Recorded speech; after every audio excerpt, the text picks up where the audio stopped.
In Los Angeles, a mother has started living in her car with her 7-year-old daughter while million-dollar parties are being thrown in Beverly Hills. The truth behind this contradiction will shock you. Welcome to Street Stories. I'm Sarah Martinez, and today I'm going to reveal California's darkest secret. These images may disturb you, but you need to be ready to see the truth. 2025 in Los Angeles. What was once known as the City of Dreams has turned into a living nightmare. Just 15 minutes away from Hollywood's glittering world, in the Skid Row area, more than 8,000 people are living in tents. But how did this become possible? Meet Sarah Delacroix, 34 years old, a former graphic designer. 2 years ago, when she lost her job after the pandemic, she was living in a $2,800 apartment with her little daughter, Emma. But when rent increases became unstoppable, Sarah's life completely changed. I could pay the first month. I managed the second month with my credit card. In the third month, the landlord called me and said, "Either you pay or you get out." Sarah says, her eyes filling with tears. I didn't know what to tell Emma. The official numbers in Los Angeles County show 75,000 homeless people. But the real number could be twice that, because thousands of people like Sarah living in their cars don't appear in statistics. According to the California Housing Department's 2024 report, average rent has increased 87% in the last 3 years. You need to pay $3,200 monthly for a one-bedroom apartment. A person earning minimum wage spends 145% of their salary just on rent. This math is impossible, says former housing specialist Dr. Marcus Chin. People are working, but their work isn't enough to live. The system has completely collapsed. When we walk through Venice Beach, the scene we see is apocalyptic. Hundreds of tents lined up along the shore, burned cars, and people struggling to survive among the garbage. Sarah's 7-year-old daughter, Emma, sleeps in the back seat of her mother's Honda Civic. When she wakes up in the morning, she uses the nearby McDonald's restroom to get ready for school. Emma constantly asks me, "Mom, when are we going back to our house?" Sarah says, the break in her voice noticeable. I don't know how to explain it to her. She still thinks this is temporary. Emma's teacher, Mrs. Rodriguez, has noticed the situation. Emma comes to school hungry. Her clothes are dirty. She dozes off in class because she can't sleep comfortably in the car at night. But she's a very smart child. She's not responsible for this situation. In California, 271,000 children are either homeless or experiencing housing insecurity. 68% of these children experience serious drops in their academic performance. At the same time, just 30 minutes away from where Sarah lives, there's a completely different world in Beverly Hills. While $50,000 bags are being sold on Rodeo Drive, there are people searching through garbage containers for 3 meals a day. Last week at a charity gala held in Beverly Hills, while $1,500 per person was paid for a single meal, that same night Sarah bought her daughter a 99-cent hamburger for dinner. Real estate billionaire Jonathan Blackstone's statement caused outrage. The homelessness problem is exaggerated. People don't want to work. That's why they live on the streets. When we ask Sarah about this statement, her answer is clear. I work 50 hours a week, cleaning, grocery store cashier, and online data entry in the evenings. I do 3 jobs, but I still can't afford to rent a house. Los Angeles Mayor Catherine Mills has allocated $1.2 billion annually for homelessness. However, 70% of this money goes to bureaucracy. Only 30% reaches actual help. Social service specialist Maria Santos summarizes the situation. The system is intentionally made complex. People have to apply to 8 to 10 different institutions. Most give up in this process. Sarah also explains that she encountered this bureaucracy. I applied for housing assistance. There's an 18-month waiting list. Emma will be 9 years old by then. What will we do until then? The biggest fear Sarah and Emma live with is safety. They can't open the car windows at night because the events happening around them are terrible. Last month, 45-year-old Michael Torres, who lived 2 blocks away, was attacked while sleeping in his tent and was hospitalized. No police report was ever filed.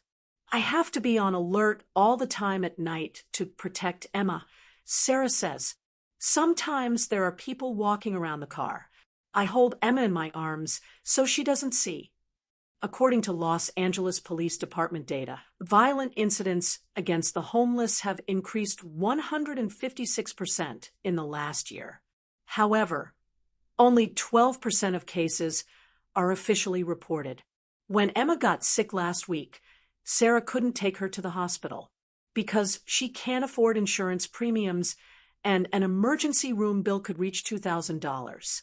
When Emma's fever reached 39 degrees, I panicked, Sarah recounts. I bought aspirin from the pharmacy, turned on the car's air conditioning, and stayed with her until morning. If it had gotten worse, I don't know what I would have done. Dr. Jennifer Walsh from UCLA Medical Center. Rates of asthma, nutritional disorders, and psychological trauma in homeless children are 4 times higher than in normal children. Thousands of children like Emma are deprived of basic health services. California's GDP ranks 5th in the world. However, it's also one of the states with the highest homelessness rates. The reason for this contradiction is the gap in income distribution. The average annual salary in the tech sector is $180,000, but service sector workers earn $28,000 per year. The money a software engineer earns in one day is the same as what Sarah earns in a month. Stanford University economist Professor David Kim. California's economy has become bipolar. Either you're very rich or you're on the streets. The middle class has completely disappeared. Emma can't tell her friends at school where she lives. She constantly says, our house is being repaired. But this lie is eating her up inside. School psychologist Dr. Amanda Rivera, we see post-traumatic stress symptoms in Emma. She's constantly anxious, has attention problems. These are things a child this age shouldn't have to experience. Emma's biggest dream is to have her own room. I want a room with pink walls where I can put my toys and sleep in a real bed with my mom. Homelessness in Los Angeles isn't just a housing problem. It's also intentional class cleansing. Wealthy neighborhoods constantly organize cleaning operations, pushing the homeless to the city's outskirts. Beverly Hills Mayor Robert Steinberg, we have to ensure the safety of our tax-paying citizens. The homelessness problem should be solved, but not in our neighborhoods. Because of this policy, families like Sarah and Emma are forced to constantly relocate. We can stay in one place for 2 to 3 nights. Then the police come and say, this place is forbidden, Sarah explains. Sarah's biggest fear is that Emma will be taken away by social services. If our situation gets worse, they might separate Emma from me. This thought is killing me. Social service specialist Nancy Peterson. Unfortunately, we have to remove children from families living in vehicles. But the shelters where we place these children are also full. The system is completely collapsed. Emma constantly asks her mother, Mom, are we bad people? Sarah doesn't know what answer to give to this question. The California government spends $12 billion annually to find a solution to the problem, but the number of homeless continues to increase. Because the problem is structural. Building more shelters is a temporary solution, says housing activist Angela Rodriguez. The real problem is not producing affordable housing and not raising the minimum wage to a livable level. Sarah's situation gets worse every day. Her car insurance has expired. She can't find fuel money. Emma's school supplies are running out. We're living day by day now, she says hopelessly. I don't know what will happen tomorrow. What kind of future am I leaving for Emma? The numbers are staggering and getting worse. In downtown Los Angeles alone, tent cities now stretch for 50 city blocks. What was once Skid Row has expanded into areas that were considered safe middle-class neighborhoods just 5 years ago. The Tenderloin District, once home to working families, now houses over 3,000 people in makeshift shelters made from shopping carts, tarps, and cardboard. Dr. Rebecca Harrison, a public health official who has worked in Los Angeles for 15 years, describes the situation as unprecedented. I've seen epidemics, natural disasters, and economic crashes. But what we're witnessing now is a complete societal breakdown. The infrastructure that once supported vulnerable populations has not just failed, it's actively working against them. The bureaucracy Sarah encounters is designed to discourage rather than help. To qualify for any assistance, she must provide an address, which she doesn't have. To get an address through a shelter program, she must complete a 40-page application that requires documents she lost when she was evicted. To replace those documents, she needs to pay fees she can't afford. It's a perfect circle of impossibility. Meanwhile, Emma's childhood is disappearing day by day. She can't invite friends over because she has no home. She can't participate in after-school activities because Sarah needs to find a safe place to park for the night. She can't even cry freely because the sound might attract unwanted attention to their car. I try to make it feel like an adventure, Sarah explains, her voice cracking. I tell her we're camping, that we're explorers. But she's not stupid. She knows other kids don't live like this. She knows something is very wrong. The psychological impact on children living in this situation is devastating. Dr. Maria Santos, who runs a mobile mental health clinic, sees dozens of children like Emma every week. These kids develop what we call survival mode thinking. They become hypervigilant, always scanning for threats. They can't focus on learning because their brains are constantly in fight or flight mode. The damage we're seeing will last their entire lives. Emma has started hoarding food from the free lunch program at school, stuffing crackers and fruit into her backpack. When her teacher asked why, Emma whispered, "In case Mommy can't find dinner money." This 7-year-old child has learned that food security is not guaranteed, a lesson no child should ever learn. The contrast with Beverly Hills becomes even more stark when you see the actual numbers. The average home price in Beverly Hills is $4.2 million. The average car in the area costs more than what Sarah made in her last full year of employment. The daily spending of a typical Beverly Hills resident on coffee and lunch exceeds Sarah's weekly budget for all food. Jonathan Blackstone, the real estate mogul who called homelessness exaggerated, owns 47 properties in Los Angeles County. 12 of them sit empty, held as investment vehicles. The property taxes he pays on these empty homes could house 200 families for a year. When confronted with this information, his spokesperson said, "Mr. Blackstone's investment strategies are not responsible for societal problems." But the connection is direct.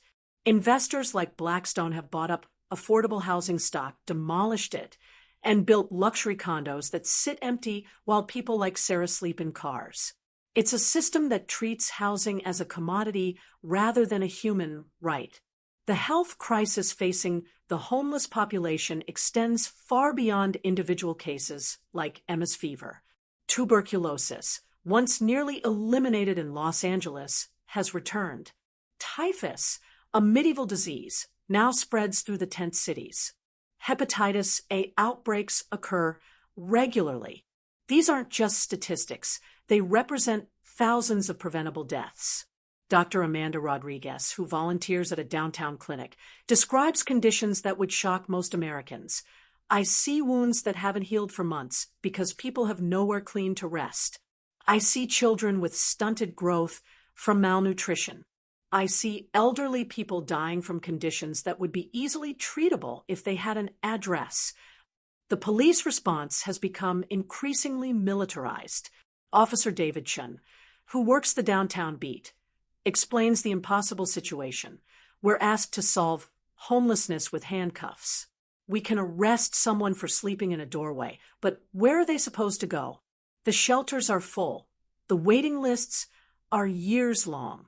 So we arrest them, they spend a night in jail, and then they're back on the same street. It's insane. The arrests themselves create a cycle that makes escape from homelessness nearly impossible. A criminal record, even for something as minor as sleeping in public, makes getting employment exponentially harder.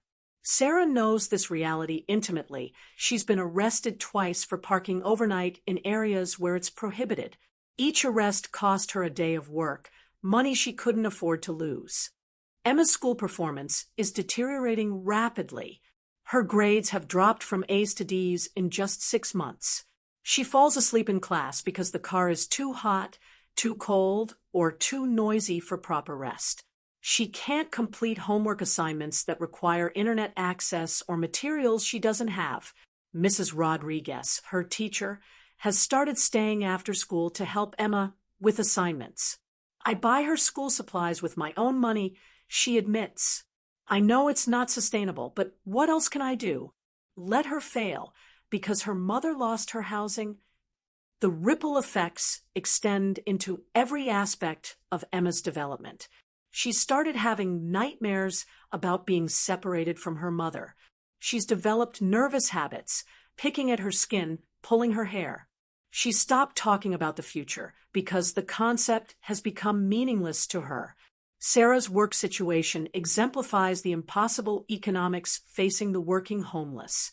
Her 3 jobs, cleaning office buildings at night, cashiering at a grocery store during the day, and doing data entry online, whenever she can find Wi-Fi, pay a combined total of about $1,800 per month. After car insurance, gas, phone bills, and food, she has less than $200 left. The cheapest rent she can find for a 1-bedroom apartment is $2,400. People tell me to get a better job, Sarah says bitterly.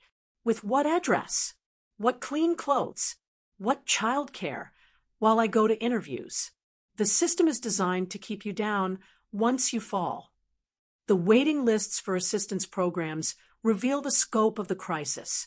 Housing vouchers have a 7-year wait in Los Angeles County. Subsidized childcare has a 3-year wait. Mental health services through the county have a 6-month wait for initial appointments. These aren't just bureaucratic delays. They represent years of human suffering while help remains just out of reach. Emma's birthday was last month. Sarah couldn't afford a present, a cake, or even a card.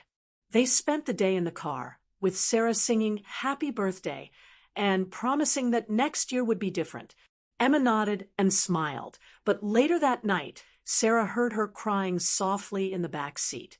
The broader economic forces that created this crisis continue to accelerate. Tech companies have imported hundreds of thousands of high-paid workers into California, driving up demand for housing.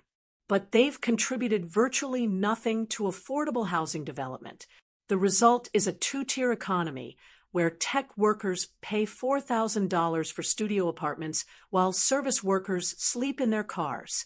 Local zoning laws, heavily influenced by wealthy homeowners who want to protect their property values, make it nearly impossible to build new affordable housing. Every proposal faces years of legal challenges. The few projects that do get approved often take a decade to complete. Meanwhile, the crisis deepens every day. Sarah and Emma's story is being repeated 75,000 times across Los Angeles County. Each represents a family destroyed by policy choices that prioritize property values over human lives. Each represents a child whose future is being stolen by adult failures. The visible signs of collapse are everywhere. Public restrooms have been closed because they became homeless camps. Public parks have been fenced off for the same reason.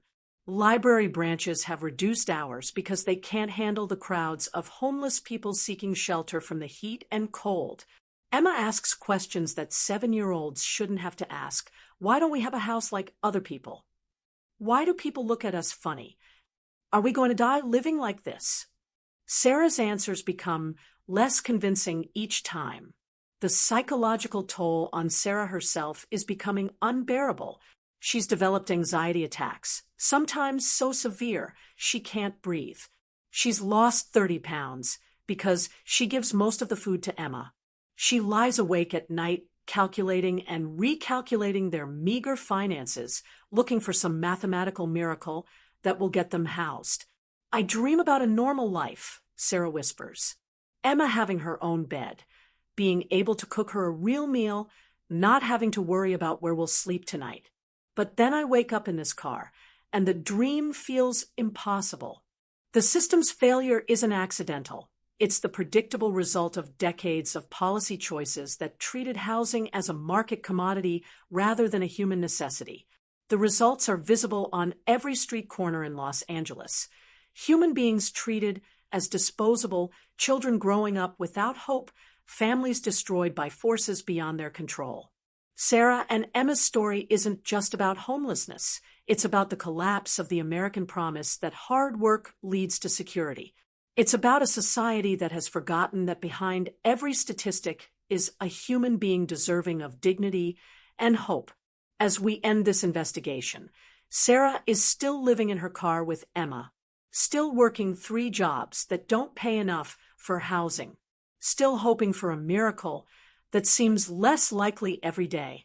Her story continues, like those of tens of thousands of others, in the shadows of America's wealthiest state. The question isn't whether we can solve homelessness. The solutions are well known and have worked in other places. The question is whether we have the moral courage to choose human dignity over property values, children's futures over profit margins, hope over despair. Emma still asks when they're going home. Sarah still doesn't know what to tell her. And every night, in cars and tents across California, thousands of other children ask the same question, waiting for adults to remember that they matter too.